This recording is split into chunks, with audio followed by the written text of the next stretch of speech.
Lord, I stretch my hands again. Lord, the help I know. As I said on last night, if we brought sin with us, please don't take sin back. Good God Almighty.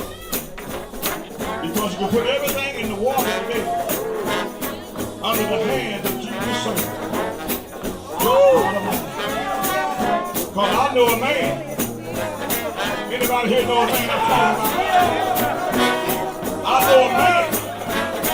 And the prophet Isaiah said in Isaiah 32:1, he said, behold, a king shall reign in righteousness, and princes shall rule in judgment, and a man shall be in a hiding place from the wind, shall be the son of a great rock in a weary land, and all the sea shall not be ill, and the ear that hear shall hearken to his words. Somebody hear the witness. See, I know a man that knows a man. Anybody here witness?